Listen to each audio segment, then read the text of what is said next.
hapon po sa inyong lahat. And for those who are watching sa internet, magandang araw sa inyo kasi marahil nasa ibang bansa kayo at iba ang inyong oras. So, minsan pa, batiin natin ang ating katabi ng magandang hapon. Ayan, praise the Lord. Oh, yung mga nasa online din, batiin natin ng magandang araw. Praise God. Pagpalain tayo lahat ng Panginoon Diyos. Now, tayo po ay nasa ating series, bagong series ng Living in the End Times. At kung mapapansin nyo, last week po ay diniinan sa atin mula po sa Ezekiel at gayon din po konti sa Zechariah ang patungkol po sa mga hula ng tungkol sa mga huling araw. At next week po, isang paalala lang po ang ating pong bibigyan ng diin naman ay ano po yung yung end times mula naman sa Panginoong Jesucristo. Kaya abangan po natin. Kaya huwag natin kalimutan, kung maaari, maimbitahan natin ang ating mga kamag-anak na marahil ay hindi pa nila nauunawaan ang mga bagay-bagay sa buhay, lalo na sa pangangailangan nila ng Panginoong Jesucristo. Now, sa ating pong pagpapatuloy, marahil tanong sa atin ano ba talaga nangyayari? What is it really going on? Di ba? Mga katanungan na, bakit, ano ba't mga gera na to? Patuloy na pagtaas ng presyo ng bilihin? Ano ba itong mga bagay-bagay na to? Alam niyo kung mapapansin niyo sa ating pag-aaral ng end times, hindi natin pag-uusapan yung pong para lamang interpret yung mga aganapan based on biblical prophecy. Ngunit para maintindihan natin, yung mga bagay na yan ay hindi na dapat surprising sa atin. Kasi ang nais ng Diyos is to teach us how to live. Remember? How to live in our present condition, in our present times.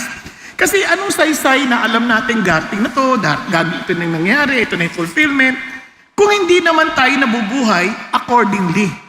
Andiyan pa kayo? Kasi kailangan alam natin how to live. Kasi kung hindi, sayang naman. Kaya nga, kung mapapansin niyo, when it comes to end times, hindi siya madali. Sobrang challenging yan. Kasi sa totoo lang, sa pag-aaral pa rin, tawag ang technical term na ginagamit nila sa mga Christian community, ang technical term ay eschatology. Pag yung logy, di ba? Yung study of the last days. No? Yung eschatology, iba-iba ang pananaw ng tao. Kung mapapansin niyo, natulog na katabi. Layo na end time sa kagad. Kawawa naman. Now, balik tayo dito sa loob. Now, iba-ibang pananaw. Maybe to some of you, hindi nyo pa narinig yung ibang yan. Yung may tatlong major positions when it comes to the end times. Mayroon nagsasabi na, amillennial. Ano yung amillennial? Kasi sa Revelation, mayroon pong 1,000 taong pamamahala si Jesus Christ. And ayon sa mga amillennialist, yung mga naniniwala sa ganung posisyon, ay yung pong millennial kingdom is symbolic. Ayan po ay allegorical lamang. Hindi yan totoong, kumbaga hindi yan yung literal na mangyayari. Pero sa ilang mga Bible scholars, mayroong tinatawag na premillennial. Tandaan niyo lang po yung mga word para kahit konti, pag tinanong ka, alam mo, kahit hindi mo alam. At least, yung premillennial, ibig sabihin, bago yung 1,000 taong pamamahala ni Jesus. Darating si Jesus bago dumating yung 1,000 taon. So, yung premillennial na yan, hati pa yan sa apat. Kung mas stricto tayo ng konti. Yung isa ay tinatawag lang pre-tribulation. Di ba? Yun yung na-rapture kayo, na-rapture yung church, na-rapture yung Christians before the millennial kingdom. Before the tribulation. Tapos yung pangalawang pananaw naman doon ay mid-trib. Ano yung mid-trib? At the middle of the tribulation. Yung iba is na at any moment at the middle of the tribulation, kukunin ng Diyos yung church, yung mga Christians. Samantalang, yung isa namang mid-trib ay mismong after 3.5 years kasi may peace muna, then before that great tribulation, kukunin na ng Lord yung church. Yun ang premillennial na tinatawag pre-trib, ay mid-trib na pananaw. Yung post-trib naman, the church will suffer along with the rest of the world na mayroong matinding tribulation bago dumating si Jesus. Yung 7 years o na great tribulation, darating si Jesus, kukunin yung mga tao, and then they will rule for 1,000 years. Diba? Nakukuha ninyo? So, ang hirap na kagad. Yung iba naman, tagla post-millennial. Ano yung post-millennial? Pagkatapos sa 1,000 taon, saka pa lang darating ulit si Jesus para bigyan na tayo ng final judgment. So, alin tama sa kanila? Now, lahat yan may tama. Then, what I'm trying to say, kasi lahat yan may supported ng scripture. May nagkakatalo-talo pa dyan, parang lang maintindihan ninyo kung gaano kahirap ang aralin yung mga ganyan, kaya huwag kayo masyadong magpapaka-dogmatic sa area na yan.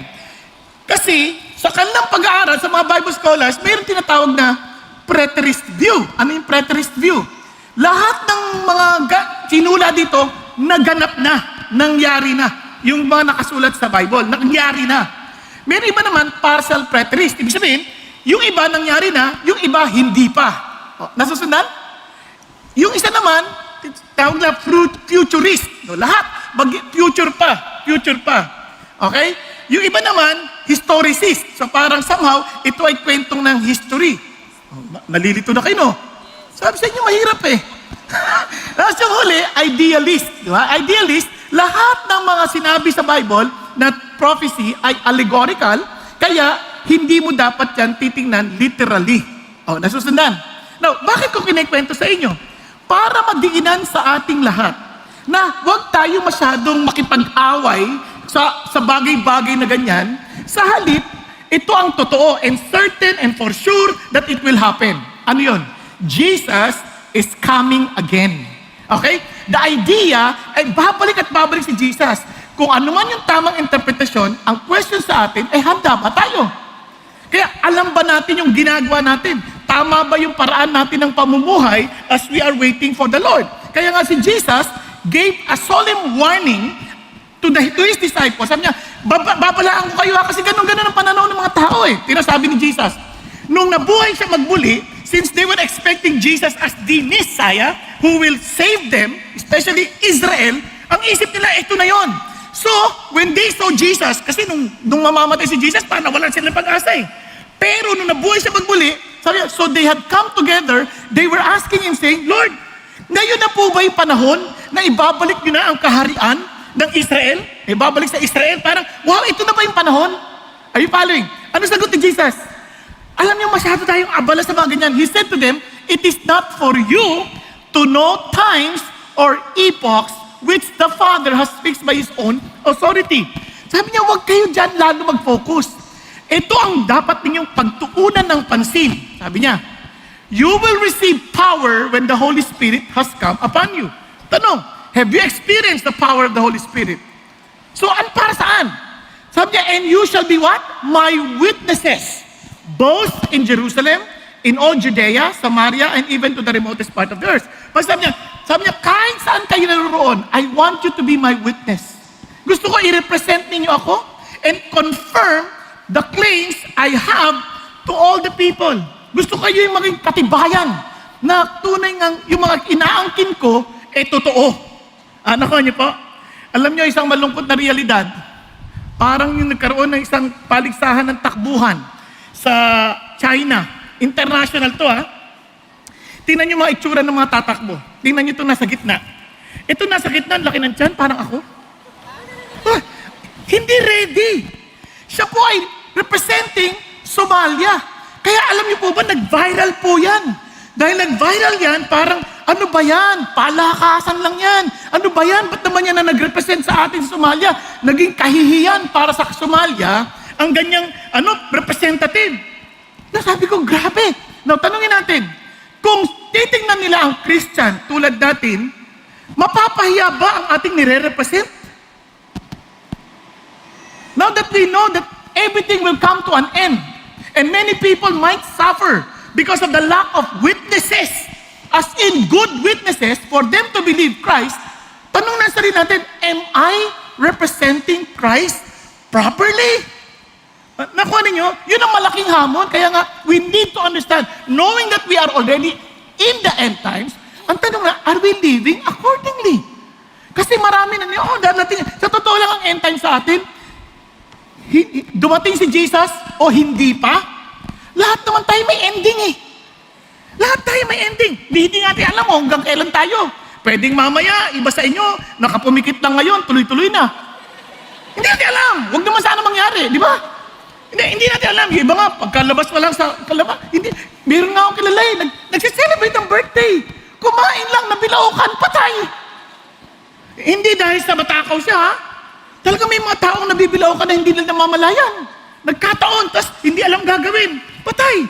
Pero napakalakas doon, napakasigla, napaka-healthy. Parang hindi mo ma-imagine, what? Namatay? Ang bilis na pangyayari. Hindi natin namamalayan. Kaya sabihin mo sa katabi mo, huwag ka sanang mamatay agad. Kasi baka sabihin mo, mamamatay ka din. Walang ganon. Huwag sana. Ngayon, bakit importante yan? Dahil, kaya natin inaaral ang propesiya, parang sa ganon, talagang mapagtibay natin lalo yung ating tiwala sa Diyos. Amen po? Yun yung diniinan sa atin nung nakaraang linggo. Kasi, dahil sa panahon natin, ang daming nagki-question sa Diyos, maaaring iba sa atin, nakikigaya na rin, hindi naman natin inaaral. But the mere fact that God tells us what will happen as in advance, and it happens, it only means that there is a God who is in control of everything and understands everything that is happening. Amazing, no? So, lalo tumitibay yung pagtitiwala sa Panginoon Diyos. And obviously, it validates the Word of God, the Bible. Kaya parang, wow, hindi ko panghihinayangang basahin ito palagi. At itutulong tayo to grow in faith. And of course, to prepare us for eternity. Si Pastor Ricky added this last line. It should inspire us to tell others about Jesus. Bakit kamo? Kasi tinutulungan tayo ng Lord, binibigyan tayo ng bala. O yan ha, sinabi ko sa scripture yan, nangyari yan. Halimbawa, last week ang diniscuss natin, Israel and prophecy. Tama? To know God through Israel and Bible prophecies. Now, tingnan nyo mabuti. Kung kayo na ipanganak in 1900, meron ba? Wala. Buti na lang. Now, kung na ipanganak in 1900, walang bansang Israel. And if you're reading the scripture, you would say, totoo ba ito? Ano ba? Wala namang Israel eh. Nangagkalat ang mga Hudyo all over the world, pero wala nang Israel. But somehow, sabi ni God sa Isaiah 66, verse 8 and 9, can a nation be born in a day? And true enough, it happened. Isang araw lang, biglang naisilang ang bayan ng Israel. At itong nakakagulat sa bayan ng Israel, ha? Noong 1967, kasi 1948 sila eh. 1948 sila nabigyan ng recognition as a nation. Ulit. Kasi nawala na, nagkalat na sila eh. Noong 1967, alam nyo ba, kabago-bago pa lang nilang bayan. Nilusob sila ng United Arab Republic. Kasama ang Libya, kasama ang Syria, ang dami nilang kasama. At nilusob sila ha. Alam nyo kung gaano sila karami na lumusob? 500,000 sundalo. Na-i-imagine nyo na. Ngayon, ilan lang Israel? 75 sundalo lamang. Ay, 75,000 sundalo lamang. Can you imagine? 500,000 against 75,000 Israeli. Well, do the math. Walang kalaban-laban yan. Talon-talo, 75 against 500,000. Kaya they were being attacked from all fronts, like north, south, east, west. Talagang, ang labo. Yung kanilang tangke in the field. Tangke ha? Alam mo kailang tangke? 5,000. 5,000 tanks. At alam nyo kung ilan ang sa Israel? 1,000. May panalo yan? Walang panalo yan. Now, lalo na yung kanilang eroplano, yung kanilang fighter jets, naku po, ang layo-layo. Kasi tingnan nyo naman, yung kanilang fighter jets, 900 combat aircraft ang sa kalaban. At sa Israel, alam nyo kailan? 175 planes. May laban? Imagine nyo na China at Pilipinas. Di ba? Wala. Aeroplano na, yung bala natin, good for 1 day lamang. Pag-isipan nyo, may panalo tayo? Wala. Di ganun din yung Israel. Wala silang panalo dito. Pero after such great wars, naku, halos ubos yung mga fighter planes ng kalaban. 2,000 lives died at that time. At hindi lang yon. Alam niyo kung ano nangyari sa Israel? Nakakatuwa. They were able to take over Arab-controlled territory. Kasama ang Sinai Peninsula, Golan Heights, Gaza Strip, and West Bank. Ano pero dyan sa Israel na yan? Sabi ni Lord, I will fight for you, and these countries will never win over you. Amazing, no? So sabi ko, kung yan ay totoo, Lord, thank you! Kayo rin ang Diyos ko! Kasi ang dami nating kalaban. Ang dami nating kalaban. Kalaban natin ang bilihin, gasolina, tuition fee. Di ba? Pasko na naman. May panigaw naman ko. Pasko. Di ba? Nasasakupin ng ating mga bulsa at bangko. Di ba? Uyang ubos ang pera. Ang dami natin kinakatakutang bagay. Tama ba? Kaya sabi natin, ano na ba natin harapin? If I can trust God, then at least I know, hindi ko kailangan sumuko at matakot. Kaya sabi nga ni Benjamin Netanyahu nung 2015 pa ito, October 1. In every generation, there were those who rose up to destroy our people. In antiquity, we faced destruction from the ancient empires of Babylon and Rome. In the Middle Ages, we faced inquisition and expulsion. In modern times, we face pogroms and the Holocaust. Yet, the Jewish people persevered. And now another regime has risen, swearing to destroy Israel. That regime would be wise to consider this. I stand here today representing Israel, sabi niya, a country 67 years young, but the nation state of a people nearly 4,000 years old. Yet the empires of Babylon and Rome are not represented in this whole of nations. Neither is the 1,000-year reach. Sabi niya, those seemingly invisible empires are long gone, but Israel lives, and the people of Israel live. History records that Israel stands at the grave of its enemies. Amazing, no? Hindi yung Israel ang sikat dito, but the God who is protecting them. Are you following? Ngayon, ang sarap, and He is the God we are worshiping. Kasi sabi ko, Lord, nakakapanatag ng loob, no? Sa dami mong problema. Now, tingnan niyo po yung pag-uusapan natin ngayon. Be faithful, there is hope for tomorrow. Bakit be faithful? Pag sinabi mong be faithful, be full of faith. Huwag kang paduda-duda. Be full of faith. Hanggang dulo, be full of faith. Huwag kang matakot. Now, may tanong ko sa inyo. Ilan sa inyo na-scam na? Okay, maya, na-scam na, naisahan kayo. Yung bang mababait na kaibigan, biglang nawawala pagka nakuha nila yung pera mo. Ang dami scammer ngayon. Okay, tama na yung pagtataas ng kamay. Pare-paro tayo. Lahat tayo na-scam. Minsan, merong financial scammer. Di ba? Merong emotional scammer.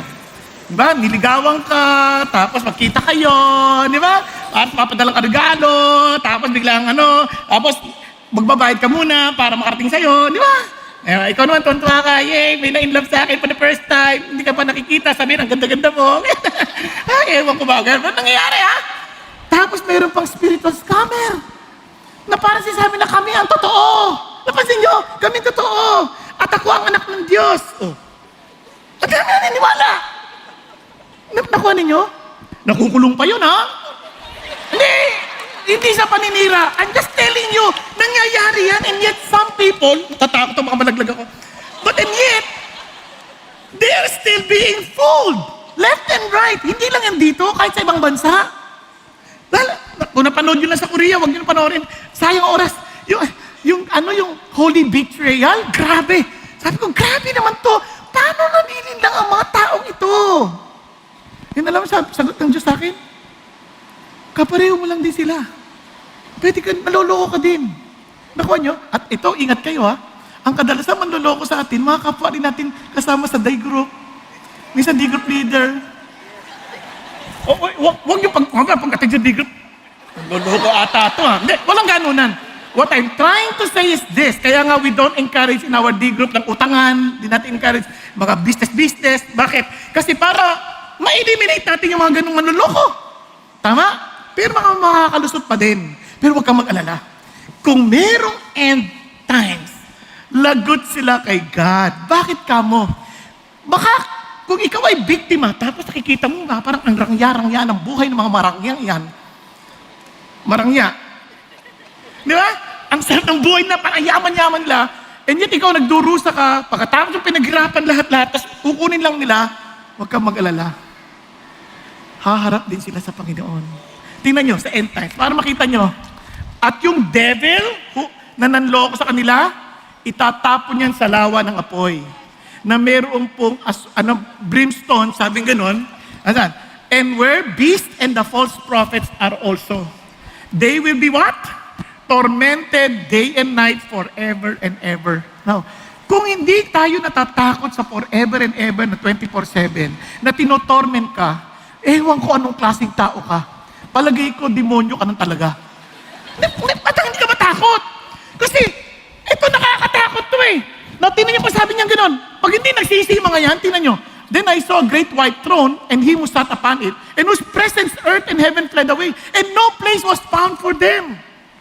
And I saw the dead, the great and the small, standing before the throne, dakila man o hindi. Diba?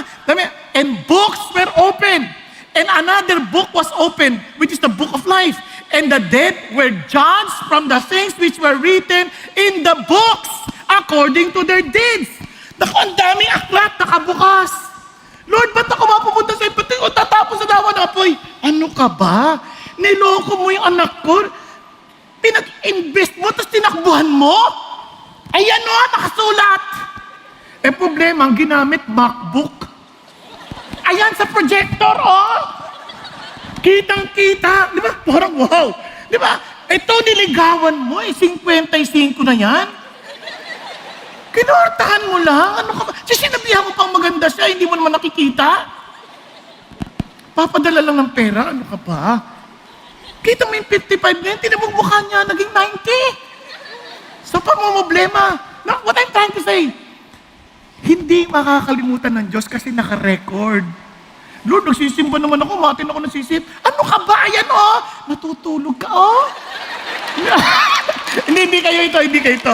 Yung mga walang yang nangloloko. Naintindihan ninyo? Hindi ka pwedeng makalusot eh. Kasi yun, doon lahat eh. Kung magsisi ka, praise God. But bring forth to your repentance, sabi ng Lord. Kasi dapat may bring forth fruit. Diba? Kasi may bunga yan, hindi pa pwedeng, my name's in the book of life. May bunga yan. If you keep on practicing in sinning or practicing sin, then there is something wrong with what you thought true. May mali ka kasi imposibleng magpatuloy ka eh sa kasalanan. Are you following? Kaya nga sabi ng Lord, anong sasabihin nila? Then the sea gave up the dead which were in it, and death and Hades gave up the dead which were in them, and they were judged, every one of them according to their deeds. And death and Hades were thrown into the lake of fire. This is the second death, the lake of fire. And if anyone's name was not found written in the book of life, he was thrown into the lake of fire. Kahit na mag-volunteer ka pa ng maraming beses sa pagsilbi para sa Diyos, ang sabi ng Lord, depart from me, I never knew you. Bakit walang bunga yung repentance? Walang katotohanan. Kaya, yun ang tayo naman, kahit ano pang mangyari, be faithful. Bakit? There's hope for tomorrow. Kaya yung mga nang isa sa inyo, relax na kayo, huwag nyo na awayin. Ibigay nyo na sa Lord. Malay mo, tanggapin agad. Kung hindi naman, may araw din sila. Nagkakaintindihan? So, kaya ho importante ito. Mapuno tayo ng pag-asa. So, how should we then live? Ito ang sabi ng Lord. Una, always remember, God's kingdom will last forever. No. Doon pa lang, alam mo na, hindi kayo tatagal. But my kingdom, the kingdom where I belong, will last forever. Amen? Now, of course, God's people will be tested, but we will all come out victorious. Kasi the Lord is with us. If God is with us, who can be against us? Amen? Now, ito po ang pangatlo. And God's Son, Jesus, will return. And obviously, when He comes, and when He returns, dala-dala niya yung mga awards na natin. Yung awards, hindi sa, save na tayo, dahil kay Jesus, may award pa! Bonus! Di ba? Isipin mo, itong award mo for your faithfulness. No, there's a crown of righteousness. Ito yung award mo because of your service. There's a crown of glory. Sarap no, may crown pa. Kaya kung feeling mo, malungkot ka dahil wala kang buhok, malatak pa ng crown. No worries. Di ba? O, pakisabi sa katabi mo, be faithful. There is hope for tomorrow. Para makakagalit kayo, no? But sabihin mo katabi mo, gisingin mo kasi. Kung feeling mo tulog, gisingin mo para, sabi ulit. Come on, be faithful. Ayaw niyo talaga mag-usap? Usap kayo. Be faithful kayo. Yan. Sa kanya sabihin, huwag sa akin. There is hope for tomorrow. Maganda magkakilalanan din kayo. Hindi naman kayo uutangan yan. Pag inutangan kayo, sumbong niyo sa akin. Di ba? Be faithful, there's hope for tomorrow. Now, what does it mean? Let's start. God's kingdom will last forever. Now, itong amazing part. Sa Daniel, haba ng Daniel ha, pasensya na kayo, aralin natin partly lang, mga selected verses lang sa Daniel. There was a time, itong si King Nebuchadnezzar, yung sumakop sa kanila, na naginip. Can you imagine, he was able to conquer so many kingdoms and he was considered the world power at that time. Kaya siya yung pinaka-empire na talagang wow. And yet, na naginip, parang bangungot sa kanya. Kaya hindi maganda yung natutulog pag nagsiservice. Kasi minsan nakakabangungot. Maingay yung pastor, di ba? No, pasensya na kayo. Dati hindi na ako nagsaservice yung natutulog. Ngayon nagigising ako ulit. No, balik tayo. Okay. Sabi niya, pinatawag niya yung mga wise men, quote and quote, conjurers, lahat ng mga astrologers, to explain his dream. Pero ang challenge, mabigat. Sabihin mo sa akin na panaginipan ko, saka mo ibigay yung kahulugan. Mahirap na. Pero ikaw na naginip, tapos ako magsasabi? Tapos kailangan panaginipan ko yung panaginipan mo? Ano ka ba? Siniseti ka? So true enough, walang kayang makapag-interpret. So sabi niya, malabo yan, mahal na hari, imposible yan. At dahil dyan, wala naman pala kayong kwenta, nag-aral-aral pa kayo, hindi naman pala nyo masasagot yung tanong ko, patayin sila lahat. So nalaman ni Daniel yon. Nalaman ni Daniel yung pangyayari. At sabi niya, ako po, bigyan niyo lang po ako ng oras. So he asked his friends to pray to the Lord. Itong amazing part because our God can interpret obviously because everything comes from Him. At hindi lang yun, He's the one who is in control. Kaya naman sabihin mo sabi niya kay Aryok, wag muna, bigyan niyo kami ng panahon. Then sabi sa mga kaibigan, magpray tayo. And the Lord revealed to Daniel what King Nebuchadnezzar saw. Ano yun? Tignan natin. Therefore Daniel went into Aryok, sabi niya, whom the king had appointed to destroy the wise men of Babylon. He went and spoke to him as follows, do not destroy the wise men of Babylon. Take me into the king's presence and I will declare the interpretation to the king. Grabe itong si Daniel. He has full of faith in his God. Kunyari, may challenge sa ganyan, na seemingly impossible. Will you stand up and say, my God can do that. My God can answer that. My God is able to do everything. Tama? Dapat ganun din yung confidence natin. Halimbawa lang sa opisina, may problema kayo, hindi nyo alam gagawin. Oh, my God is able. Kaya nga ang Christian, ang dami nating chances to shine. Kasi yung Diyos natin, kasama natin eh. Sabi niya, tingnan nyo, paano yung kumpanya natin, nagkababagsakan lahat ng ating mga negosyo. Pwede ba tumayo? Huwag ko kayo mag-alala. My God can do beyond what we ask or even imagine. Di ba? Tapos ikaw talaga magpe-pray ka na seryoso. Eh, ang problema ngayon eh, ang baligtad eh. Kahit mga Christian, kasama pa ng trabaho, hindi tayo binabayaran maayos. Makibaka, huwag magpatalaw. Ano ka ba? Dapat ikaw nga tumulong sa kumpanya mo, maging blessing eh. Nakuha ninyo? Ganon din sa bahay. Laging uuwi si tatay, walang pera. May Diyos tayo, ano ka ba? My God can answer that. Amen? So yun, as Christians, let's stand up. Huwag tayong pumayag na sumabay tayo sa takot ng ibang tao. Amen? May tumataas ang presyo, bilhin. Huwag kang matakot dyan. Kasi if God is our King, He will take care of us. Tuloy tayo. Then Daniel answered before the king and said, as for the mystery about which the king has inquired, neither wise man. Totoo naman po yan, mahal na hari. Walang sino man kahit anong talino yan, makakasagot yan. Conjurers, magician, diviners are able to declare it to the king. Kaya huwag kayong pupunta sa manghuhula para lang alamin niyo yung future ninyo. Tingnan niyo yung manghuhula, hindi totoo yan. Kasi kung talagang manghuhula yan, pagpasok mo pa lang, alam mo yung pangalan mo? Tatanong pa, anong pangalan mo? Anong gusto mo malaman? Kala ba manghuhula ka? Kaya huwag kang papaniwala sa mga manghula na yan. Nakintindihan nyo? Hindi yan tama. Kaya sabi ng Lord, walang makakakuha niyan, kundi si God lamang. Sabi niya, however, look at the words, there is a God in heaven who reveals mysteries and He has made known to King Nebuchadnezzar what will take place in the latter days. So, mahal na hari, may pinapakita ang Diyos sa'yo. Kung ano mangyayari in the future. Sabi niya, this was your dream and the visions in your mind while on your bed. Wow, habang natutulog pa kayo, ito po yung napanaginipan niyo. Grabe naman, nakakatuwa naman. Basta nilagay tayo sa isang imposibleng bagay. Remember, Christians, that is our opportunity. Bakit? That is God moment. Kasi kapag imposible, di hindi na tayong sagot. Si God ang sagot. Kaya magpasalamat tayo. May moment ang Diyos. Unless, hindi ka kampi ni Lord, ha? Kaya dito talaga yung sikreto. Ito yung susi natin, why we can be faithful. Now, ito na. As for you, O King, habang nasa higaan po kayo, ang isip niyo ay natoon sa mga bagay na mangyayari sa kinabukasan. At ipinakita niya sa iyo ang lihim, sabi niya, na pinapaalam niya sa iyo anong mangyayari. Amazing, no? God can tell us what will happen. Sabi niya, ito, O King, nakita niyo isang malaking estatwa. At yung estatwa na yan, napakalaki, talagang sobrang extraordinary yung ganda nito. At nakatayo ito sa iyong harapan. At ang appearance ito ay talagang wow! Awesome! Ibig sabihin, mapapaganon ka. Nakuha? Naintindihan? Now, sasabi niya, ito po ano nakita ninyo. Ang ulo ng estatwa ay gawa sa ginto. Ang dibdib ay gawa, at ang kanyang kamay, ang kanyang braso ay gawa sa pilak. Tama ba? Pilak? Tama. At yung kanyang tiyan, huwag na turo yan. Kanyang tiyan, at ang kanyang hita ay tanso. At ang kanyang legs, sabi ganon, anong tawag dito sa Tagalog? Binti. Yan. Kanyang binti ay bakal.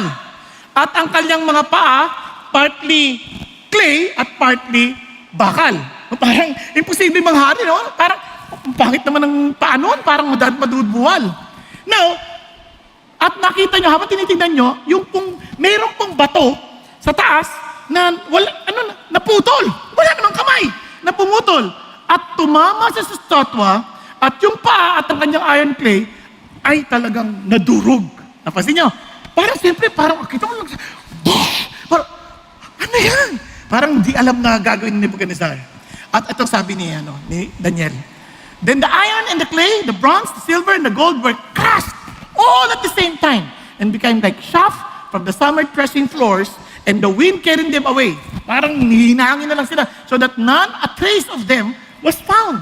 But the stone that struck the statue became a great mountain and filled the whole earth. Wow, parang biglang namayani yung bundok, no? Napapansin niyo ba? Ang galing ng iba talaga. Parang nananaginip din, parang ni Nebuchadnezzar. Di ba? Pero pabayaan nyo na. Ganito yung nakita niya. Ayan. So sabi niya, mahal na hari, yung pong ulo, kayo po yan. And alam nyo, grabe, ang galing ng Diyos. No? Kasi bakit? Talagang ginamit siya kung ano yung nagre-represent sa kanila. Kasi ay isa sa mga nagre-represent sa Babylon talaga, ay yung kanilang Diyos ang si Marduk. Yung Marduk na talagang ginto, the God of gold. Kaya yun ang representation. Tapos yung Medo-Persia, ito yung alliance ng Medes at saka ng Persia sa modern time Iran. So sila yan. Tapos sabing ganon, at yung belly, itong tiyan at saka yung thigh, ito ay tumutukol po sa kaharian na siyang tatalunin niya po yung Medo-Persia. Iyan po yung sabi na Greece. Tapos sa loob naman, Rome. Now, yung mga yan, mag-google kayo, makikita nyo bakit sila yung tinutukoy. Di ba? Kasi pag tinignan mo doon, parang wala naman sinabi. Basta merong sasakop sa iyo, merong sasakop sa iyo. Tapos ito na, tapos itong merong pong paa, yun, hiwalay pa yon. Now, would you believe, sa kasaysayan, lahat yan nangyari. Puwera dito sa dulo. Mamaya, papaliwanag sa inyo.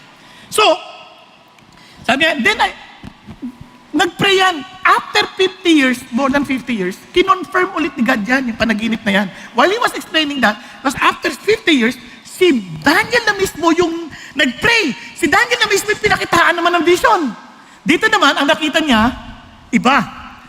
Una, na lifted eyes and look and behold, a ram which had 2 horns was standing in front of the canal. Now the 2 horns were long, but one was longer than the other, with the longer one coming up last. Ano ibig sabihin? Mayroong, parang ganito. Sabi niya, I saw the ram butting east-westward, northward, and southward, and 2 other beasts could stand before him. Walang makatalo sa ram na ito. Sabi niya, nor was there anyone to rescue from his power, but he did as he pleased, as magnified himself. Sobrang, ang makapangyarihan itong ram na ito. Ngayon, ganito magbasa ng Bible, ha? Listen. Don't just try to interpret it. May mga, nandun na yung interpretation diretso. Sinabi na. Kasi si Daniel nagtanong na sa Diyos. Sabi niya, anong ibig sabihin yan? Sabi niya, the ram, ayan, nakita niyo?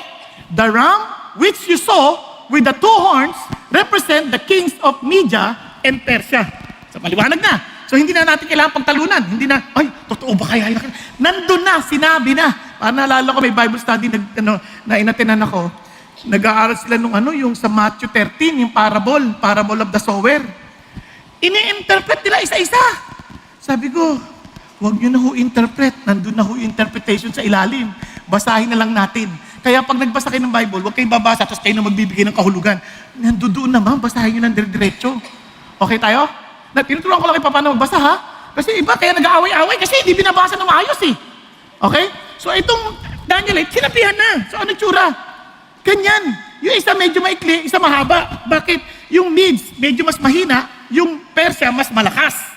Nagkakaintindihan tayo. And alam nyo, hindi nila maintindihan niya kahit nung panahon ni Nebuchadnezzar, paano mangyari yun? Ikaw na yung pinakamakapangyariang bansa. Paano ka na matatalo? Sino makakatalo sa'yo?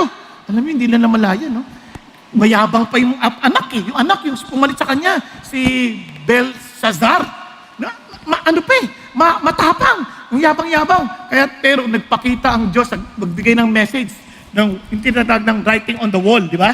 Yun nga, nakita yung ano yung ibig sabihin yan? Then, si Daniel, in-interpret niya. Alam niyo kung ano yung interpretation?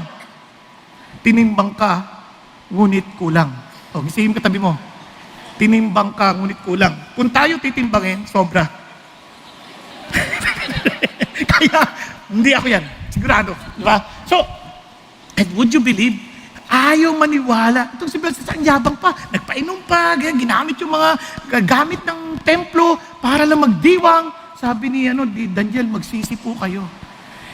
While Daniel, nandun siya.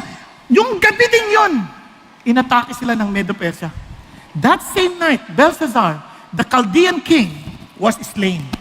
So Darius the Mede received the kingdom at about the age of 62. So yung palang dalawang kingdom, na witness ni Daniel yun. Pero yung pangatlo at pang-apat, hindi niya pa na-witness yun. Okay? Nangyari ho yun. Now, while Daniel, of course, merong propesya si Jeremiah that they will be returning back to their own land after 70 years, dala-dala niya sa isip niya yan. And so he prayed to God, and God revealed to him something else. Ano sabi niya? I saw the male goat come beside the ram. Tumayo, katabi ng ram. And he was enraged at him, nagalit, and he struck the ram and shattered his two horns. And the ram had no strength to withstand him. Yung pinaka-napakakambyangirihang ram, nako, pinatay lang nung goat. And sabi niya, and the ram had no strength to withstand him, so he hurled him to the ground and trampled on him, and there was none to rescue and the ram from his power. Parang kung ikaw si Darius, hindi mo, okay, pag eventually si Cyrus, si Artaxerxes, parang imposible yan. Imposibleng may makagapi sa atin, ang kapangyarihan natin. Kaya pag napanood niyo po yung gera nung kay Alexander the Great, ang konti lang ng army ni Alexander the Great. Yung pong Persian army, ang dami-dami. Pero natalo ho. Kasi yung ram na yan, binigyan na rin ng ibig sabihin. Anong ibig sabihin? Tuloy tayo. Ang sabi niya, then the male goat magnified himself and exceedingly, but as soon as he was mighty, the large horn was broken, and in his place there came up four conspicuous horn toward the four winds of heaven. So ano sabi niya? Anong ibig sabihin daw niyan? The shaggy goat represent what? The kingdom of Greece. And the large horn that is between his eyes is the first king. Kung sino yung unang hari ng Greece na yun, ibig sabihin, yung horn kasi is a picture of strength and power or position. Are you following? O, tuloy tayo ha. The broken horn and the four horns that arose in his place represent four kingdoms which will arise from his nation, and although not with his power. Wow, ito ngayon yung picture. Nakatayo sila side by side. Remember? Ito yung Medo-Persia, ito yung ram. Ito naman yung male goat. Mayroong isang sungay sa gitna. Tinalo niya ito. Di ba? Pinalubog niya yan. Alam niyo sa kasaysayan, that is exactly what happened. Parang ang bilis ng male goat, parang tumatawid-tawid lang na gano'n, pinapatay lahat ng matadaanan. At yun ang picture ni Alexander the Great. Si Alexander the Great, amazing, no? Batang-bata, nasakop niya ang buong mundo. Pati yung Persia at that time, which is powerful, natalo. Ang daming army. In one of the anecdotes ni si Alexander the Great, ganito katapang yung kanyang mga army. Pinuntahan nila isang bansa. Sabi niya, sumuko na kayo. Sa konti nyo yan, susuko kami. Wala sa dami yan. Sa commitment yan ng mga tao ko. Pinapila niya yung tao niya. Isang squad o isang linya. Pumila. Tapos pinagmarcha. Yung pagmarcha, tuloy-tuloy. Yung babagsak, tatalon sa, yung malulaglag sa bangin. First soldier, laglag. Second soldier, laglag. Nung pangatlo na, bago malaglag, sabi nung hari, suko na kami! Kasi grabe yung yung army, sobrang loyal. Tayo nga, naniniwala tayo sa makapangyarihang Diyos natin. Takot na takot tayo. Pag sabi, Lord, share mo gospel. Diba? Attend kang D-group. Ayaw na nga ako, D-group, nawawala na yung tapang natin, ikakampi natin si God. Diba? Parang ano yan? Pag sinabing, taasan naman ng gasolina, si Lord may-ari ng gasolina, huwag ka na mag-alala. Babayad ko pa di ba, bayad mo si Lord na mabibigyan pambayad sa'yo Basta huwag mo lang gastusin. Iba kasi ginagawang bahay yung sasakyan, inoon, tapos natutulog. May iba pa, mas masama. Doon pa sila, basta huwag na lang. Doon pa sila pumaparada sa harapan namin. Nakuha niyo, alam niyo, pero itong mamang to, namatay agad. In 32 years old lang, namatay. Sabi nila, nagkasakit. Iba naman, tingin na, nilason. At siyempre, di ba, isang sungay lang. Ang problema, wala siyang successor. Kaya, may 4 na sundalo o general na nag-away-away. Sila ngayon nagkahiwa-hiwalay. Kaya alala niyo, may 4 horns na lalabas. At yun po ay General Cassander, Lysimachus, Seleucus, and Ptolemy. Silang lahat, nangyari ho yan. Amazing. Pinakita ng Diyos sa kay Daniel, yung mga kinonfirm ulit yung pinakita niya long time ago. Bakit na sinasabi ito ng Diyos? Kasi ganito, kung kayo yung Hudyo na nasasakop ng Babylonia, and you were expecting to be freed in 70 years, Lord, sobrang kawawa na kami. Down na kami. Wala na kaming pag-asa. Pero anong encouragement ng Lord? Anak, masisira lahat ng kaharian. Pero may darating na kaharian na higit sa inaasahan mo na hindi mawawala. Parang sinasabi niya, hindi ko kayo kinalimutan. Amazing, no? Hindi ko kayo kinalimutan. Kaya sabi niya, kaya sa Daniel 7, na nauna-unang panyang panaginip, nakita niya itong 4 na to. Ito, nabagabag siya kasi hindi niya alam kung ano to Parang si Godzilla, no? Nagising na siya. So may 10 horns. Ito ang inas niyang paliwanag. Ngayon, hindi ko na muna ipapaliwanag sa inyo mga bagay na ito. Kayo na lang muna magbasa to save time. But I just want you to understand na dito pinapakita ng Diyos, ako may kagagawa ng lahat ng ito. Huwag kang mag-alala. Ito masabi ng Lord. Kaya, after this, I kept looking in the night vision, and behold, a 4th beast. Nakita niyo maraming sungay na yun? Dreadful and terrifying, extremely strong, and it had large iron teeth. It devoured and crushed and trampled down the remainder with its feet, and it was different from all the beasts that were before it, and it had 10 horns. Talagang kakaiba, kahit ako, hindi ko ma-identify yung hayop na yun. Di ba? Sabi nga nun, as for the 10 horns, out of this kingdom 10 kings will arise, and another will arise after them, and he will be different from the previous ones, and will subdue 3 kings. Lahat ng yun mawawala. But unknown to these people, lahat ng yang kaharian na yan, nawala. But God raised them up. Si Alexander the Great, natalo niya ang Medo-Persia. Hindi dahil magaling siya. Yes, magaling siya. In a sense. But, dahil pinanalo siya ng Diyos. Ang Medo-Persia, natalo nila ang Babylonia. Hindi dahil ang Babylonia ang mahina. Hindi. Simply because God used the Medo-Persia to accomplish the plans of God. Kaya kapag may nananalong kaharian na ganyan, hindi naman tao yan Diyos ang may control. Kaya minsan nagagalit tayo pag natalo yung ating politikang sinusuportahan. Huwag kang magalit kasi may Diyos na mas makapangyarihan. Amen po? Na kahit yung kaganapan sa Amerika, tayo, layo-layo na, pinakikialam pa rin tayo. Pero huwag tayong magalit kasi ang Diyos natin ang may hawak ng lahat ng bagay. Anak ko ha, maging sa opisina ninyo, may napopromote. Basta ba't tayo napromote? Ang dabo naman yan. Sip-sip lang yan Huwag kang magalit. Kung sip-sip siya, ginamit din ng Diyos ang kanyang kademonyuhan para ma-fulfill ang purpose ng Diyos. Ang sayo, you Seek the kingdom of God, seek first His kingdom and His righteousness, and all these things shall be added unto you. Yun ang maging concern mo, is to follow the King. Be faithful to the King. Amen po? Because that King, yung King na pinagsisilbihan natin, yun ang hindi nawawala. Yun ang hindi mawawasak. Pero itong lahat ng king na to, mawawala. But look at this. God used all these kings to prepare the coming Messiah. Tingnan niyo, sabi niya, "I made a person to fulfill His promise to set the Israelites free and even fund the rebuilding of the temple." Remember? Si Ezra, si Cyrus, pinapayagan siya. Yung Greek naman, naging lingua franca yung kanilang salita, yung Greek. Kaya mapapansin niyo sa New Testament, puro Greek na yan. Kumbaga sa atin, panahon na to, yung world language, naging parang English. Di ba? Sila, Greek na. At ito namang Roman, they create a vast network of roads over which the gospel traveled. Kaya nga, merong mga kasabihan noon na all roads leads to Rome. Tama? Pero kasi bakit? Anong ginawa nila? Terrible, ang dami. Sila, sabi, a peak of Rome's development, no fewer than 29 great military highways that jetted from the capital and the late empire's 113 provinces were interconnected by 372 great roads. Amazing, no? Grabe, lahat yan para by the time na dumating si Jesus, ready na yung gospel to be spread. God is in control. Now, ano sinasabi sa atin? May mga portion na gagawin ng Diyos sa mga tao to.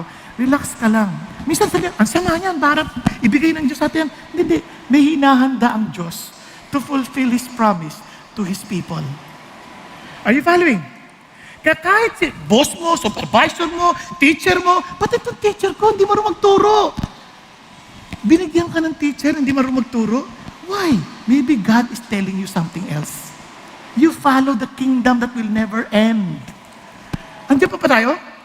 Ba't ganito asawa ko? Tulog ng tulog. Gisingin mo. Binigay yan ng Diyos for some reason. But you focus on the King of Kings and the Lord of Lords whose kingdom will never end. Ano sinasabi ng Diyos sa atin? Tingnan niyo po.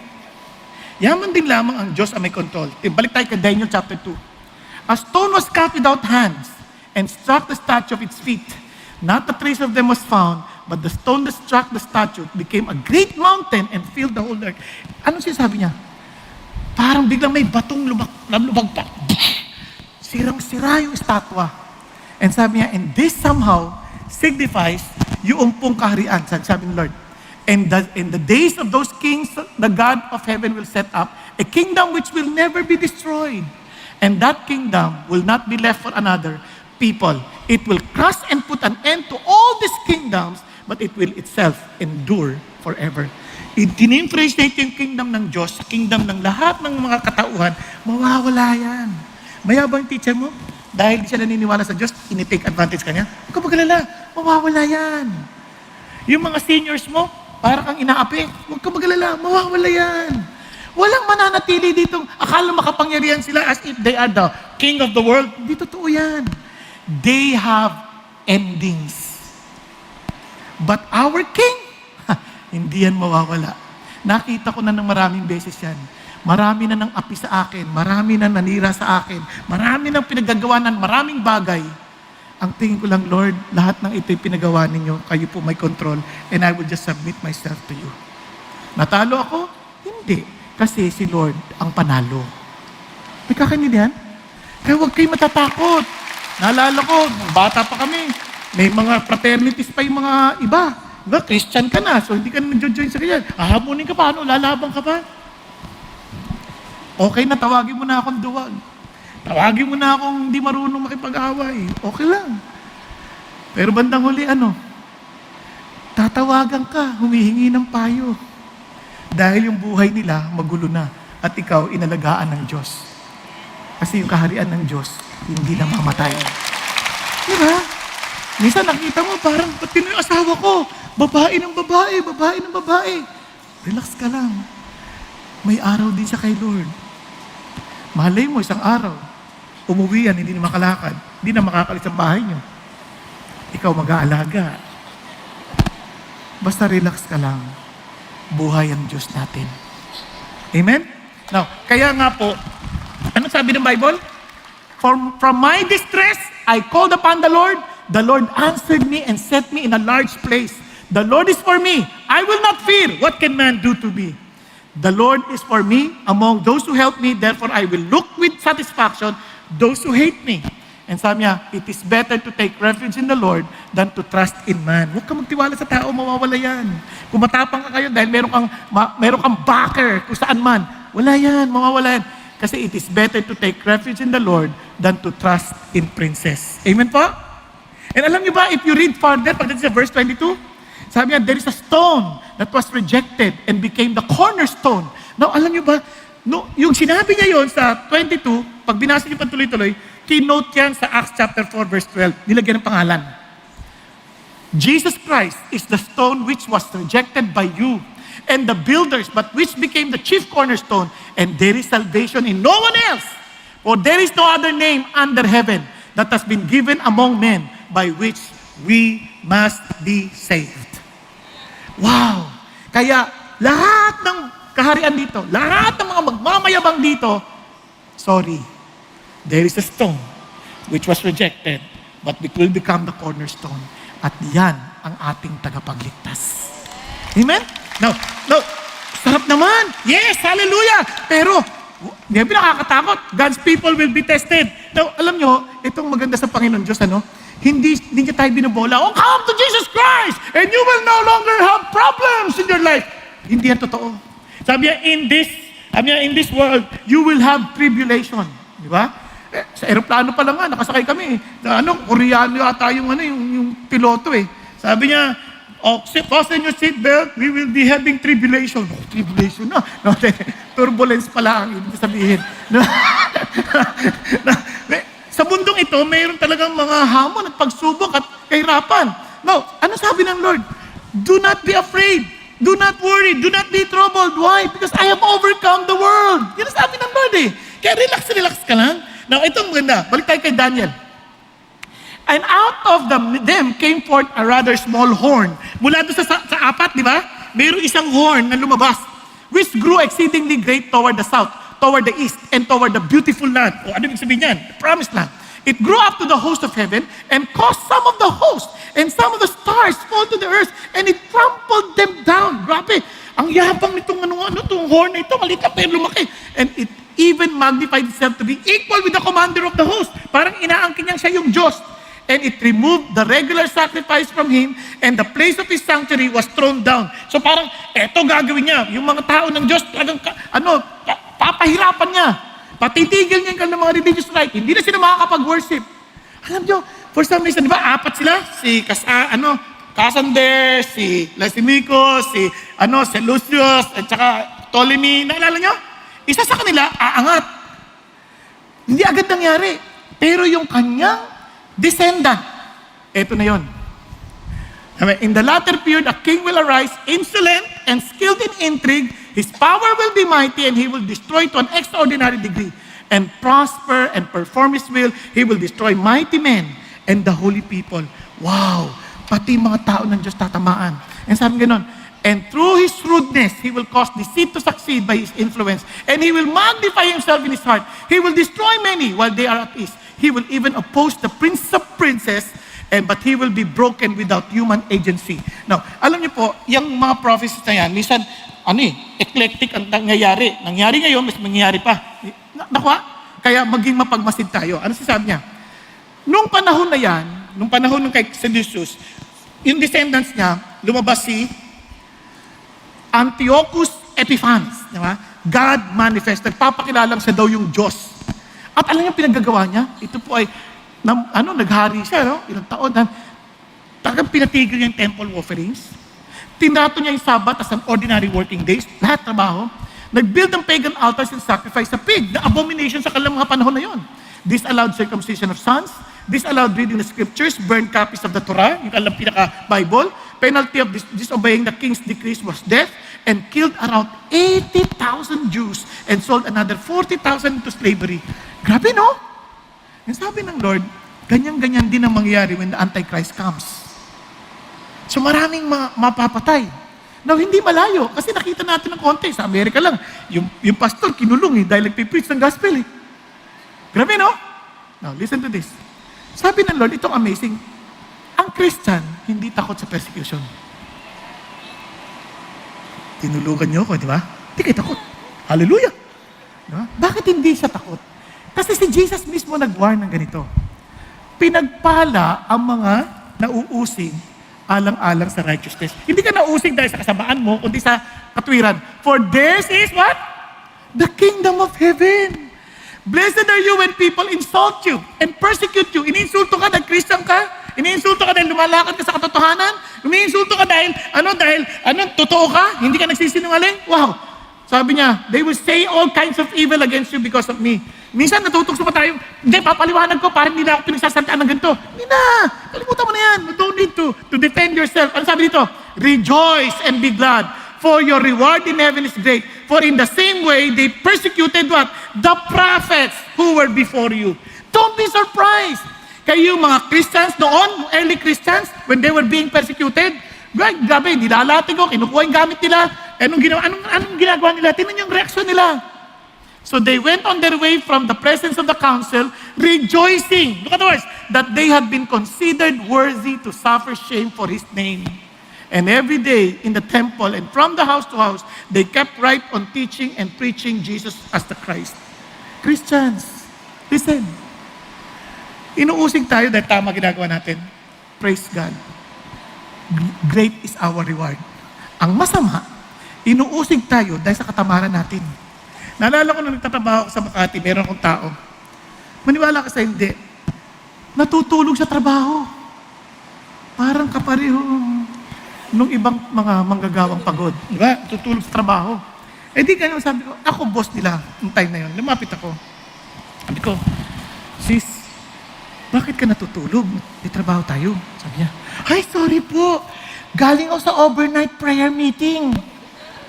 Tapos itong sinabi ko, kung a-attend ka ng overnight prayer meeting, tiyakin mo na hindi ka matutulog sa opisina. Tama? Kasi Christian tayo eh. Alam mo, sagot sa akin, pine-persecute niyo ako. Pine-persecute! Sabi ko, bakit ka pa? Bakit? Hindi kita pine-persecute. Hindi, ninanakawan mo yung kumpanya. Na binabayaran ka eh, para sa oras mo, tapos tutulugan mo. Nakuha ninyo? Dito pwede kayo matulog, walang bayad to eh. Pero yun, hindi pwede. Di yun nga, na-realize na yun. Pero alam niyo, minsan ganun tayo eh. Nagagalit yung boss natin kasi hindi natin nagawa yung trabaho, umalis tayo ng maaga dahil may Bible study tayo. Kapatid, okay yan. Maganda yung Bible study, maganda yung prayer, pero without neglecting our responsibility. Mga asawa, okay, umatin kayo ng women to women, that's very good. Pero huwag niyong kalimutang magluto ng pagkain ng asawa ninyo.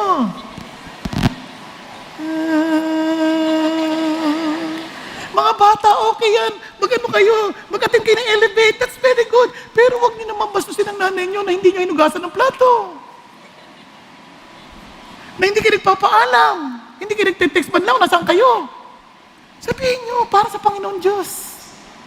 Okay pa tayo? Mga boss, okay yun na nag-tithes ka, pero bayaran mo yung mga tauhan mo ng tama. Bakit?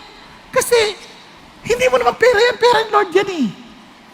Kaya mo mag-attend, hindi, a-attend ka nung okay yun, nakapag-ipagkasama ka, sama ka sa steps of Paul, maganda yan. Pero huwag mong kalimutan, bayaran ang mga tao. Hello? Kaya hindi tayo tinetest dahil sa mga mali nating desisyon. Ang pinagpalang testing ay yung na-test tayo dahil tama ang ating ginagawa. Lord, nagbayad ako sa mga tao. Hirap ako ngayon. Hindi tuloy ako maka-attend ng steps of Paul. Gusto ko ba sumama? Alam nga naman, di ako sumakay sa aeroplano. Para lang makatipid. Tiisin mo na yun. Basta, naluluwalhati si Jesus sa choices natin. Amen po? Hello? Ganon din. Magtataka ka, hinahabol kami ng BIR. Magbayad ka kasi ng buwis. Ayusin mo yung records mo. Para pag ginantunanta ka ng BIR, ayan, bukasan tayo. Wala ka na masasabi. Di ba? Hindi yung, yagi ka sa akin. Marami kang tinatago. Pinipersecute kami. Hindi. Labanan natin ang katotohanan. Tumayo tayo dahil alam natin, kasama natin si God. And we are considered worthy to suffer shame in the name of Jesus. Amen? Kaya, yes, we will be tested. Hallelujah, praise God. Ang dami natin mga kapatiran na nape-persecute 365 million Christians, persecuted worldwide, sabi sa Open Doors. As in, pero kailangan mo natin mag-compromise? No. Tuloy tayo sa Panginoon Diyos. Let's stand for the Lord. Huwag tayong susuko. Amen? Everything we lost one day, it will be returned to us more and more. Because God, our God, is real. And finally, Jesus will return. Babalik si Lord. Babalik ka rin niya. San ka man naroroon. Parang wow, Lord, kahit saan kami pinadala ninyo, isang araw babalik ka at magsasama-sama tayo. Sa totoo lang, alam ko marami kapatid natin, they were forced to go abroad. Malayo sa kanilang pamilya, in pain, missing their families. Para lang may taguyod ang pamilya. Ito lang pakiusap sa'yo, huwag ka magtaguyod ng iba. Pamilya mo lang. And let God help you. That one day you will be together. At ang pinakamasarap na gagawin, and when Jesus comes again, we will be together worshiping the Lord. Amen po? As one family. Now, bakit importante ito? Tingnan natin balik sa Daniel. 70 weeks have been decreed for your people in your holy city. So you are to know and discern that from the issuing of the decree to restore and rebuild Jerusalem until Messiah the Prince, there will be 7 weeks and 62 weeks, it will be built again. Alam nyo, parang ano yan? Ano mga weeks na yan? Napaka-importante itong pakinggan niyo mabuti kasi this is where we can see how the Lord is fulfilling His words, no? As in literally. Then after 62 weeks, the Messiah will be cut off and not have nothing, and the people of the prince who is to come will destroy the city and the sanctuary. And sabi niya, and he, the Antichrist, will make a firm covenant with the men of 1 week, but in the middle of the week, he will be put a stop to sacrifice and grain offering, and on the wings of abomination will come one who makes desolate, even until complete destruction. One that is decreed is poured out on the one who makes desolate. Wow! Naintindihan po ba natin pinagsasabi rito? Now, tingnan nyo pa, 7 weeks plus 62 weeks. Yung week dito, it's not 7 days, kundi 7 years.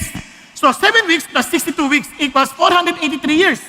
After the 69 weeks, there will be a gap before we arrive at the 70th week. Kasi titigil eh. Tapos magkakaroon ng 70th week. Yun ang inaantay natin. Anong ibig sabihin niyan? Kung gagamitin natin ang literal translation of the prophecy, na 70 weeks, then it begins when? Sa declaration ni King Artaxerxes na papuntahin si Nehemiah to build the wall of Jerusalem. Tama? From that time, that was a decree given in 444 BC. At that point, Nehemiah led the charge to reinforce the gates of the temple and rebuild the walls of Jerusalem, which took how many years? 49 years and equates to the first 7-week period. Remember? 7 weeks? 7 times 7. Tama? Di ba rin? Huwag niyo naintindihan kasi mukhang nag-iisip, ano kayo mat mo? Okay, di ba rin? Marami sa atin talaga medyo mahirap mag-compute sa mga oras na ito. Kasi naalimpungatan. Ano yun? Yan, mahirap. Ayan. So, from the point forward, there would be another, look at the words, 62 weeks, di ba? 434 years as Israel waited for the coming of the Messiah. From the decree, 7 weeks, then another 62 weeks, tama ba? So that's about 434 years. Again, if we use the literal translation of the 434 years, ang consideration natin is 360-day calendar, hindi 365-day calendar. Nakuha. Pag in-add up mo lahat yan, this will bring us to the time of Jesus, 33 AD. Pagpasok niya sa Jerusalem, the Daniel's prophecy na fulfilled, 33 AD. Nakuha. And when Jesus made this triumphal entry to Jerusalem, eto na yon, the first 483 years. Kaso bigla siya maka-cut off, na-crucify, then, tumahimik, tama? Yun ang inaantay natin na 70th week. When the Antichrist will come out, ayun na. Magsisimula na yung 7 years. 3.5 years, makikipagkasundo sa Israel para everything will be at peace. Biglang puputulin niya, on the second half ng week na yon, there will be a great tribulation. Okay tayo? Malalaman niyo paano mangyari yan next week ha. Abangan nyo. Tapos ito na. So ano nang ginawa ng Lord? Now, sabi niya, after ng lahat ng yan, pinakita niya kay Daniel, Daniel, that time, you will see that the king, the Ancient of Days will come back. Sabi niya, I kept looking in the night vision and behold, with the clouds of heaven, one like Son of Man was coming. And he came to the Ancient of Days. Yung word the Ancient of Days, from eternity. Hello? Nakuha niya? And was presented before him. And to him was given what? Yung Son of Man. Dominion, glory, and a kingdom. That all the peoples, nations, and men of every language might serve him. Kasama tayo? Kasama tayo? Yes, all peoples. His dominion is an everlasting dominion which will not pass away. And his kingdom is one which will not be destroyed. Wow! Ang sarap. At kung yun ang hari natin, panalo. Tama? Tuloy tayo. Sa 12:1 sabi, and there will be a time of distress. Yes, matindi. Such as never occurred since there was a nation until that time. And at that time, your people, everyone who is found written in the book, will be rescued. Lahat ng mga nagtiwala kay Jesus who were transferred from death to life, people who will no longer be judged. In other words, nalagay na sila sa book of life. Naunawaan? Kaya mapapansin niyo sa Luke 16, si Lazarus may pangalan. Yung rich man wala. Kasi si Lazarus, remember yung Hades, kung natin yung mayaman, itatapon sa lawa ng apoy? Kasi, kaya siyang walang pangalan dahil wala yung pangalan niya sa book of life. Si Lazarus nandoon. Okay? Anong description lang? Mayaman. Kaya sana huwag kayong ganyan, ha? Mamaya sabihin, kasi kung di-describe ka lang, i-describe, mayroong babae na naka-blazer ng itim, puting blouse. May bag na itim at puti. Gusto mo? Ayaw natin yan, di ba? Gusto natin yan, nabanggit yung pangalan. Ano pangalan yung at? Si Cha. At si Cha. O, di ba? Sinabi may pangalan, nasa book of life. Naunawan. Paano nangyari yun? Sa John chapter 5, verse 24, sino man naniwala kay Jesus, sa kanya masasabi, at gayon din sa kanya nagpadala sa kanya, si God the Father, sabi gano'n, ay hindi na mahahatulan, kundi siya ngayon ay lilipat na mula sa kamatayan hanggang sa buhay. So meaning, your name was written in the book of life. Nagkakana yan. For God so loved the world that He gave His only Son, whoever believes in Him will no longer perish, hindi na i-judge, but will have eternal life. His name was written in the book of life. Okay ba yan? Isipin mo ha, kung talagang binigay mo yung buhay mo kay Jesus, and you are His follower, or called disciple, wow, your name is already written in the book of life. Kaya huwag ka matuwa na sinagot ng Diyos yung prayer mo, matuwa ka na yung pangalan mo nakasulat sa book of life. Okay ba yan? Kasi kung hindi, yari tayo. Kaya sabi ng Lord, they will be rescued. Yan ang pangako ng Diyos. Many of those who sleep in the dust of the ground will awake. Magigising sila. This to everlasting life. But the others to disgrace and everlasting contempt. Saan ka doon? Kasi lahat parang sad-sad no? Pero pag nagising ka, wow! Tapos na! Hallelujah! Yung iba naman, pasigaw sila, pabaliktad. And those who have insight will shine brightly like the brightness of the expanse of heaven, and those who lead many to righteousness like the altars forever and ever. Ano sinasabi ng Lord? Kung sa Panginoon ka, meron kang magindinding insight. At yung insight na yun, sabi niya, you will shine brightly, and for sure, your desire is to bring people to righteousness. Alam niyo yan. Anong epekto sa inyo? Are you really that excited to tell the world about Jesus? Kasi kung tayo po ang kasama dito, we will lead many righteousness like the stars forever and ever. Tayo magdadala. Kaya nga, hindi mo mapipigilan yung sarili mo ikwento tungkol si Jesus eh. Bakit? Kasi natanggap mo eh. Pero kung di mo natanggap, wala. Attend ka lang, kakanta, pero wala kang pakialam sa buhay ng ibang tao. Kung napapahamak sila o hindi. Wala kang pakialam. Bakit? Hindi mo kasi naintindihan yung kaligtasang iyong natanggap mula sa Panginoong Diyos. Now, tingnan niyo po, dito tayo magtatapos sa isang patotoo mula sa ating kapatid na si Marlon. Alam niyo, ito nakakatuwa, nung nakilala si Jesus, hindi niya mapigilan ang kanyang sarili na ibahagi sa ibang tao ang katotohanan ng kanyang natamo. Nagkakaintindihan? Pakinggan po natin. At palakpakan ng Panginoon para po kay Marlon. Thank you and blessed day. My name is Marlon Villamater. Before becoming a committed follower of Jesus, I was an immoral and violent person, addicted to pornography and a mocker of Christ. In 2017, while working in the UAE, I got sick and had a bowel problem, causing my stomach to bulge. I sought medical help, but the doctors in UAE could not figure out what my sickness was and how to cure it. As a result, in 2018, I began to feel depressed. It came to a point where I heard a violent voice telling me to commit suicide. But when I was planning to actually do it, I heard another voice in a very calm manner saying, Marlon, Marlon, what are you doing? I felt unexplainable peace in my heart. I fell down on my knees and found myself crying for a very long time. I asked myself, whose voice was that? Puzzled, I grabbed my laptop, went to Google, and typed in the search bar, hallucinations, crazy voice, calm voice, dreams, etc. I was expecting to find a scientific explanation, but to my surprise, the result was a 700 Club Asia video of a Filipina former beauty queen. In her testimony, she shared that she too heard a voice telling her to commit suicide, but the Lord Jesus saved her. I learned soon enough that it was Jesus who mercifully stopped me from taking my life. I could not get Jesus out of my mind, so I bought myself a Bible. When I first opened up my Bible, I felt that peace in my heart again and cried on my knees. I felt the presence of Jesus. I realized that I was a sinner, guilty of countless offenses against God, and that I could not save myself. And that is why I needed a Savior.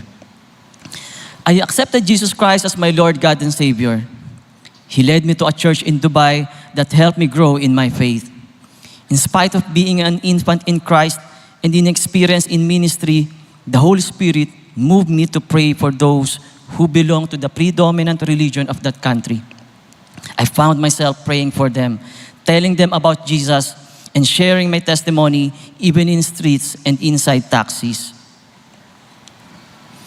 As a new follower of Jesus, I once asked the Lord to explain to me how He created the universe.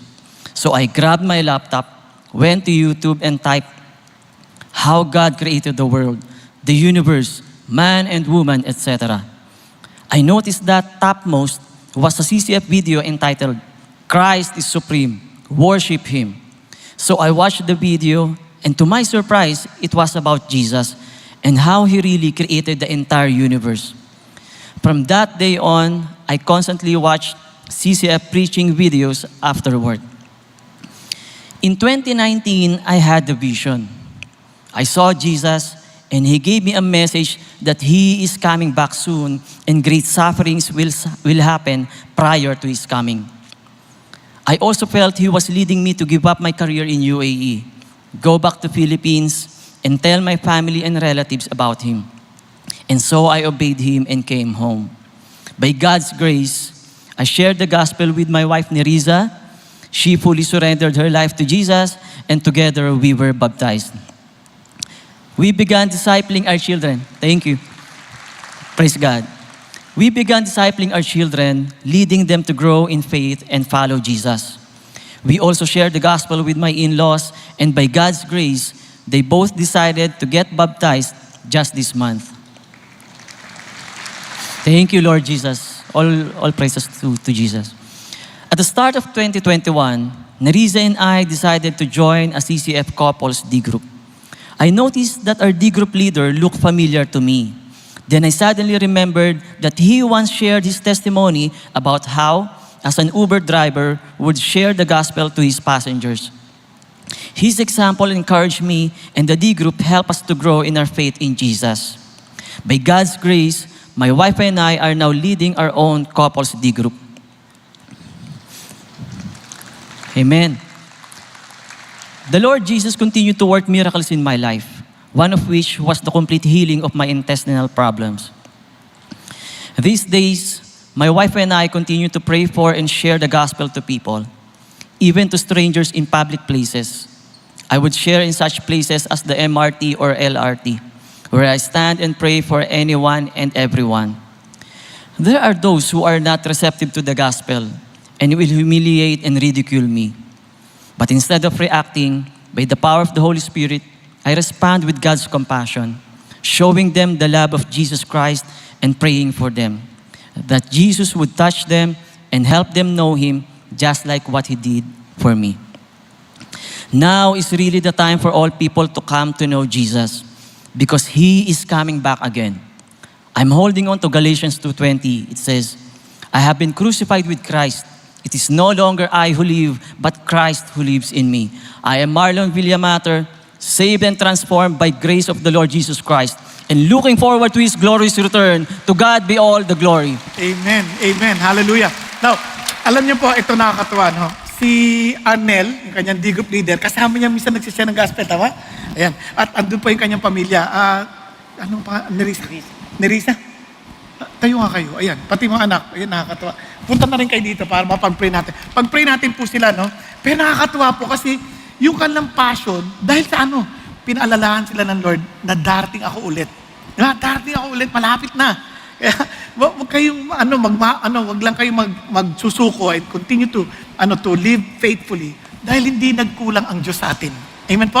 Pwede natin sila pag-pray sandali? Tayo muna tayo para pag-pray natin sila, ingatan sila ng Panginoon Diyos. Before I end with one story. Father God Almighty, we thank you, Lord God, for Marlon and his family.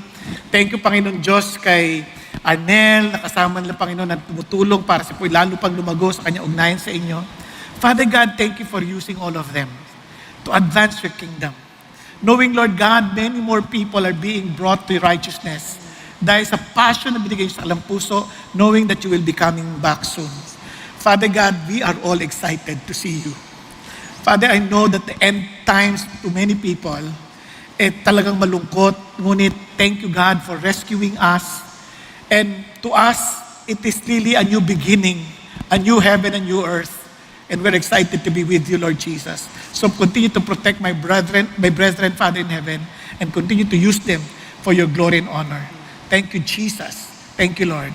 In Jesus' name we pray. Hallelujah. Amen and amen. Praise God. God bless you. God bless you. Now, before I end, gusto ko sabihin sa inyo, but as for you, listen as for you, go your way to the end, then you will enter into rest and rise again for your allotted portion at the end of the age. And friends, naalala ko lang, meron po isang babae.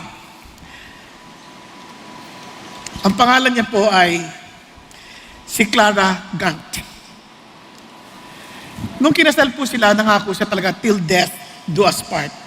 But few get a chance to prove it. Sabi niya, ito na yung pagkakataon na pinakita ko ni Clara. In 1948, she married to Joseph Gant. At nagkataon po si Joseph, pinadala po sa Korea para tumulong bilang hukbo. At hindi na ho siya nakauwi. Sabi ho sa kanila, mag-asawa ka na ulit. Sabi niya, hindi ang problema, hindi lang mahanap yung bangkay. Hindi lang mahanap yung bangkay. So sabi niya, pero inasabi sa akin, mag-asawa ka na ulit. Hindi, nangako ako na hanggang kamatayan, hindi ko siya ipagpapalit. At umabot na po ng lagpas 94 na po siya nung matagpuan po yung katawan ng kanyang asawa at inilibing. Pero she remained faithful to the man he married. Nung panahon naghihintay siya, nagpatayo pa siya ng bahay. Bahay na ayon sa disenyo ng gusto ng kanyang asawa.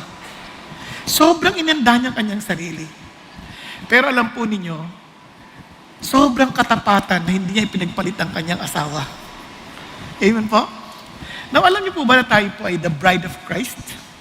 At hindi tayong naghahanda ng bahay para kay Jesus. Sabi ni Lord, in my Father's house there are many rooms. I will come back and prepare a place for you. Alam niyo bang, kung tayo po ay excited na dumating si Jesus, lalong excited si Jesus, habang nilalagay niya ang bawat bricks, bawat parte ng bahay, sinasabi niya, I'm excited to see you, Cha, face to face.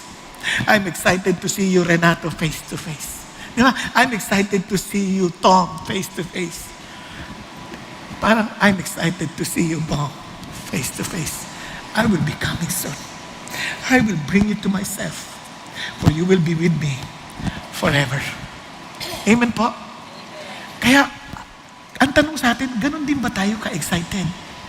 Na masasabi natin, Lord, hindi ko kayo pagpapalit kahit ano. That you will remain faithful because you have such great hope for tomorrow. Tayo pong lahat ay yumuko at pumikit sandali. Mga kapatid, such excitement is something that you cannot invent. Hindi mo pwedeng pilitin yan, mag-excite ako, tatry ko yung best ko, mag-excite ka. No.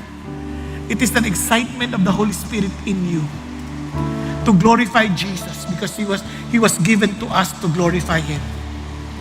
Kaya mga kapatid, kung ang sarili mo, hindi ka sigurado that your name is written in the book of life, I'm telling you now, Jesus Christ came and died on the cross for you. And He rose again from the dead. And just as He was being lifted up in the heavens, He will come back again and the whole world will see that He is coming and He will rule over His creation. And all those whose name are not written in the book of life, it is sad to say that they will suffer in eternity, 24/7, forever and ever. But God somehow placed that burden in our hearts, telling us how much He loves these people. And He wants to make use every one of us to reach out to them, to tell them there is hope for tomorrow because Jesus is alive and is coming soon. Mga kapatid, kung hindi ka pa handa, ikaw mismo, because you are not even sure of your relationship with Jesus, it is not about what you did and you're doing. It's about what Jesus Christ accomplished. But you have to surrender your life to Him. You have to accept Him that He is your King. And if He is your King, you will be waiting for His coming. And will be faithful doing what He wants you to accomplish while waiting. Kapatid, kung gusto mo maging tiyak, why don't you just humble yourself and say, Lord, gusto ko po makipag-ayos sa iyo. At tinatanggap kong kayo ang kabayaran ng kasalanan ko at kayo ang aking buhay. That I can also say, I've been crucified with Christ. It's no longer I who live, but Christ who lives in me. Kung yan ang design ng puso mo, pakitaas mo kamay mo na talagang with humility. Lord, ako po yun. Thank you, Jesus. Yes, thank you, Jesus. Ganun din sa upper balcony. Yes. At ganun sa mga nanonood sa online. I'm telling you, surrender your life to Jesus. And for those who raised their hands, sabi mo, Panginoong Jesucristo, thank you for the assurance that you paid all the cost, Father God, of my sin on the cross. Salamat, Panginoon, that you died on the cross for me. And you rose again from the dead to prove to me that all of my debts are paid. And indeed, thank you for your promise of eternity. That in you there is eternal life. For you're the only way, you are the only truth, you are the only life. And no one can come to the Father except through you. And Lord Jesus, I surrender my life to you. And make me a person that you want me to become. Lord Jesus, take over me. Let me die to myself and live only for you who loved me and gave yourself for me. Thank you, Lord Jesus. Lord, you are now my Lord and my Savior, and allow me to follow you. Teach me what to do, that I may, Father God, accomplish the work that you have entrusted me to do. Thank you, Jesus. Thank you, Lord. And Father God, for those who prayed those prayers, may you empower them and fill them with your Holy Spirit and allow them, Father God, to speak your word, to speak the good news with boldness, coming from you, O Lord. And thank you, Jesus. Fill our hearts also with excitement for your coming. Yes, there may be testing. Yes, there may be trials. But thank you, Lord our God, that if you are with us, who can be against us? Lord, I pray that right now we commit ourselves to you, Father God, and for every family we represent, Lord God, that we will remain faithful to you by your grace and by your mercy, by the power of your Holy Spirit, and we will keep on speaking the name of Jesus wherever we are. Hallelujah. Thank you, Lord. May you save our country, O God. May you save our kababayans. And may you use us, Lord Jesus, not only in this world, in this land, but also to the remotest part of the earth. In Jesus' name we pray. Hallelujah. Amen, amen, and amen.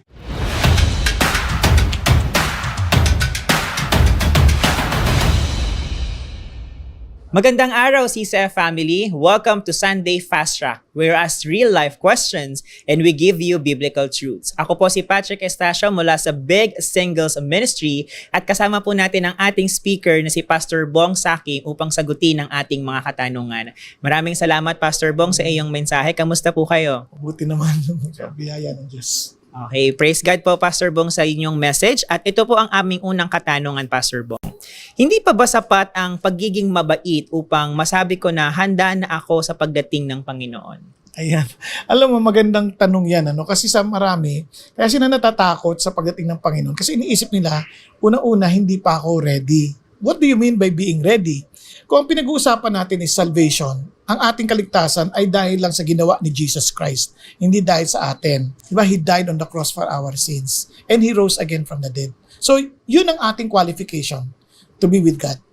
Kanya lang, when it comes to awarding, all of us will face the Lord and we will be judged according to what we did and we will be rewarded accordingly. Na lahat ng ginawa natin dadaan sa apoy to be tested kung ito'y gawa sa wood, hay, or straw, or kaya naman ito'y gawa sa gold, silver, or precious metals. So, importante na yung ating paghahanda, hindi, ulitin ko, para hindi tayo matukso, na hindi yung mabait para tanggapin tayo sa langit, kundi matanggap natin na tayong lahat ay makasalanan at si Jesus lamang ang ating tagapagligtas. But again, when it comes naman to rewarding, ang isip natin is, it is our ambition not to please the Lord in everything that we do.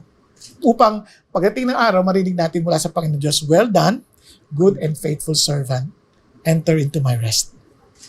Alright, maraming salamat, Pastor Bong. At nabanggit niyo po, Pastor Bong, yung word na test. Natutunan po namin ngayon, Pastor Bong, sa ating ikalawang katanungan na ang mga nakikristo ay patuloy na matitest o kakaharap ng pagsubok. Ano po ang maipapayo ninyo sa mga taong kasalukuyang natitest ang pananampalataya kay Kristo o natitempt mag-compromise sa panahon na ito? Ayan. Una sa lahat, gusto ko pa unawa sa na hindi ka nag-iisa sa testing na dinadaanan mo. No temptation has overtaken you which is not common to man. But God is faithful that He will not let you be tempted beyond your strength. So gusto ko paalala sa iyo na yung pagsubok na dadaanan mo, hindi yan lagpas sa kakayanan mo. Pangako ng Lord yan eh. And the temptation itself will give you a way out in order for you to endure it.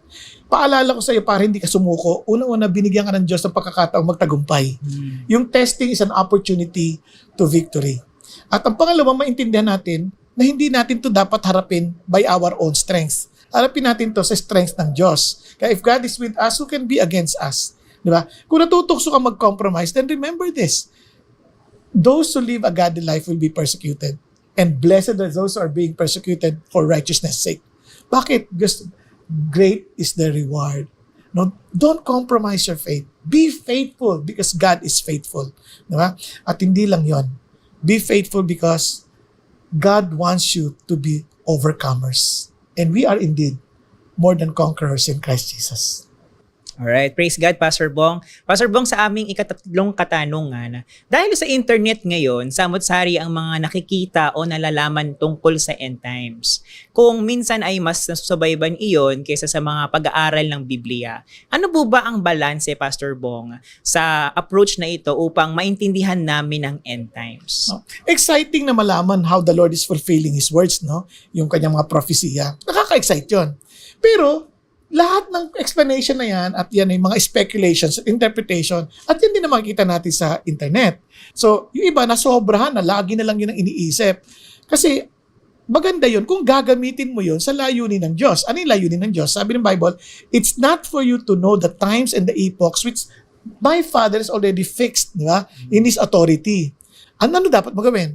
But you shall receive power from on high and you shall be my witnesses in Jerusalem, both in Jerusalem, Judea, Samaria, and to the remotest part of the earth. So what God wants us to focus on, tayo'y maging mabuting witness wherever we are. Dahil alam natin that God is truly coming soon. Kasi nakikita natin yung mga mundo, hindi naman nakikita, hindi naman naintindihan yan. Bisan para alam na nila, lagot na tayo, matatapos na magugunaw ng mundo. Ang isip na apocalypse na matinding kahirapan, matinding problema, matinding pesting mangyayari. Pero hindi eh.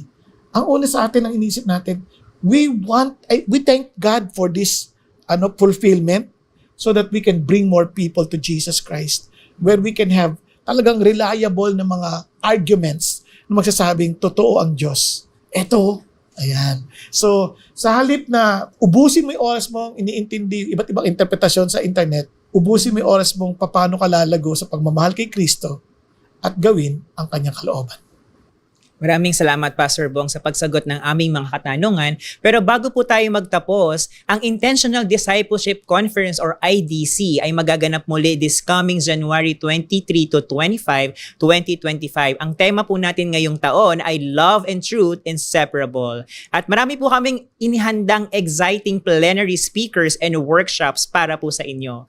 Ang main hall tickets ay sold out na, pero wag po kayong mabahala. Meron po kayong pagkakataon na makakuha ng overflow tickets. Visit the idc.org.ph and that is for CCF Sunday Fast Track. God bless everyone!